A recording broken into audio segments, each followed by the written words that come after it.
Hello and welcome and happy Earth Day. My name is Dan Dowling. I'm the Regional Communications Manager for the Red Cross of Northern New England. We are celebrating Earth Month in the month of April, and the Red Cross and sustainability and conservation are super important for the Red Cross. Today, I'm joined by the Regional Philanthropy Officer for Vermont and Northern New England, Tom Fagan. And Tom, you're also the Green Team Lead for Northern New England. Tom, welcome. Thank you, Dan. It's great to have you here and talking about sustainability and Earth Month. And you are the team lead for the Green Team. Can you tell us what is the Green Team and how you got involved with that? Absolutely. Yeah. So here at the Red Cross, the Green Team is a local community of our employees and volunteers who are just actively engaged in trying to advance the sustainability goals of the Red Cross at a more regional level. Started about a couple years ago here at the Red Cross. There's been an ongoing conversation around sustainability and, of course, the ongoing climate crisis and how we can kind of be better positioned to, support some of the sustainability initiatives going forward. And I just saw that need here in Northern New England. Very fortunate to have a lot of sustainability-minded, conservation-minded folks in our region here, especially in Vermont, where I'm located. And just touch base with some other regions, specifically Massachusetts, who had already started their own Green Team. Was very happy to know that there was kind of a good foundation for me to go off of and some great colleagues to kind of toss around ideas, and started building the one we have here. We have some great members, and we have some volunteers as well.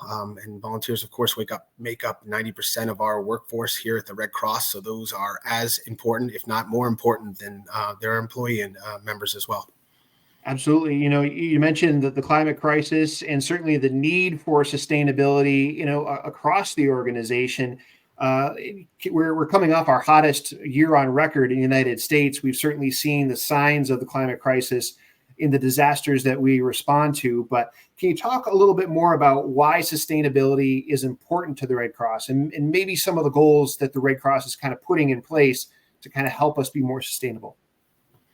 Absolutely. Yes. So, with the climate crisis and sustainability really kind of go hand in hand. Yes, we can be there to provide, resources and hope, care, comfort after a storm does, after a community does face a storm or disaster. But really, we're trying to position ourselves as such a large organization to be at the forefront of, moving this sustainability initiative forward. We're trying to increase our electric fleet, reduce our carbon footprint, increasing our recycling program from, e-waste, toner recycling, things like that. And, with having offices all over the country and having a lot of individuals, there's a huge opportunity for us here at the Red Cross to really kind of be a leader in this field and hopefully nonprofits and other organizations kind of follow what we're doing here to to kind of let it trickle down into some of those other organizations and really just build the awareness around sustainability and what we all can do on our own, at a small scale, but then also at a larger scale as well. Absolutely. I mean, you kind of touched on both sides of it. I mean, not only is the Red Cross such a big organization, we have a huge mission and we have, thousands of volunteers all across the United States, but we're also seeing the frontline impacts of the climate crisis. We respond to disasters. We had $28 billion disasters just in last year, ranging from wildfires to flooding to hurricanes. We're certainly seeing that on a firsthand basis. We kind of trying to be sustainable on one side, but also seeing the impacts of that as well. Can we talk a little bit more about climate crisis and what Red Cross is kind of doing to be a bit more sustainable in that regard? We're talking about. Go ahead, Tom.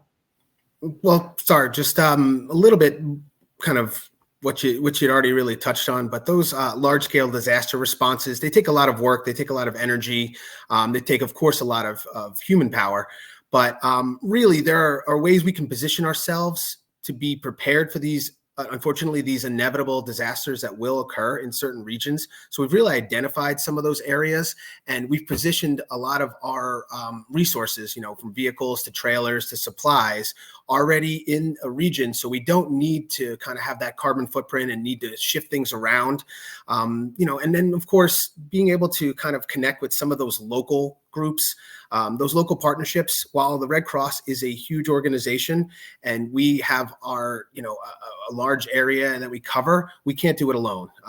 As I mentioned, the volunteer force is extremely strong, extremely mighty, but our community partners are really what help us to position ourselves in those areas that are hit the hardest, from this climate crisis. And really, with sustainability, it kind of goes hand in hand. We're of course building awareness around all of these communities as well for, them to be prepared to be able to kind of remove some of that, those barriers in terms of the recycling. If we have that as a part of our program, then it just becomes natural. Every event we, respond to, then it's already part of what we're doing. So we're removing that kind of those barriers and those extra steps. And that just makes us more efficient as well as more sustainable. Absolutely. One of the examples that I saw recently were those comfort kits that the Red Cross supplies to people after a disaster, after a home fire. And, it comes with lots of pieces and things, but trying to replace, some of those plastic elements like tubes of toothpaste and combs and things like that with more recyclable or more renewable resources. Any other examples of types of things that the Red Cross is kind of transitioning towards to kind of go from plastics or into more renewable, recyclable types of initiatives? Any examples you might have for something like that? We're trying to install water refill stations at as many locations as we possibly can. It takes a large amount of those water bottles that are just gonna sometimes they just wind up, you can recycle as well as you can, but sometimes they just end up in the landfill.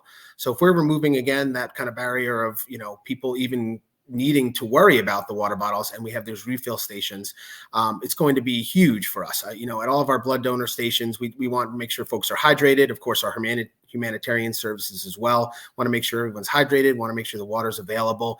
But it's a relatively simple thing sometimes that you don't even think about. If you bring your own water bottle, you may go through 3 plastic water bottles in a day. But if you're able to refill that water bottle, that's 3 water bottles that are not going into a landfill. So something very simple as that really makes a huge impact, not only at the Red Cross, but really for anyone. Yeah, great answer. Well said, Tom. And for anyone watching, we appreciate the time you're giving us to talk about sustainability. And if you're watching this on social media, make sure you like and share it with friends across your social networks. We'd be happy to get the word out as much as possible about the Red Cross mission and the initiatives that we're working here on. And Tom, I realize that the Green Team is kind of a new initiative. We're still kind of, working on some new things and figuring out, as we go. In your opinion, where do you think we're headed, with sustainability and kind of some of these initiatives that we're doing? Where do you think this takes us over the next couple of years? I think we're certainly moving in the right direction. I think that there is, there are going to be some hurdles. It's almost completely changing the way we've operated in some ways, in some instances. But I think it's necessary, and I think that people, especially here, as I mentioned, in Northern New England, people are very committed to this sustainability mindset. And I think that the more we become that leader that I mentioned earlier, I think that folks are going to follow us. So I really see this as kind of taking off, so to speak, really pretty soon. We're doing analysis of certain facilities, of certain fleets, and fleets meaning our blood services fleet, our blood mobiles, our emergency response vehicles, and just kind of analyzing the amount of energy, gas and things like that are being used, and kind of just transitioning to a more cleaner fleet and more cleaner buildings and more sustainable, on that side, from something as simple as monitoring the temperature in a building. There might be a weekend when no one comes into that building. So, there are little ways that we can save, the environment and help the environment, as well as, kind of making us a more efficient organization. So I'm extremely optimistic and really excited for what the next few months and years are going to bring. Outstanding. Yeah. And great perspective on all of that, Tom. I think you really hit a lot of important points. Like you said, we're just getting started at the Red Cross. Climate is going to be an issue that we'll be dealing with for the rest of our lives, and we'll be needing to become more sustainable and more energy efficient if we're ever going to try and get a handle on the climate crisis. For anyone watching who wants more information about Red Cross sustainability and the climate crisis initiatives that the Red Cross is engaging with, you can visit our website, redcross.org/climate, and find links to helpful information there. But Tom, fantastic. It was great to talk to you today. I appreciate learning more about the Green Team initiatives with the Red Cross and everything you're doing, and hope to see more of that next several years. Thank you very much, Dan. And, if you feel strongly about this and you want to be a part of the Red Cross, we'd love to have you join as a volunteer. And as I mentioned, the volunteers make up a strong and mighty force of our Red Cross group here. So you can join as a volunteer and become part of this Northern New England Green Team and kind of be at the forefront of making these changes locally, as well as contributing to the organization as a whole. So thank you for having me. I really appreciate it. Absolutely. And thanks everyone for watching. Happy Earth Day, happy Earth Month, and we'll see you again soon. Thank you everyone for watching. Thank you.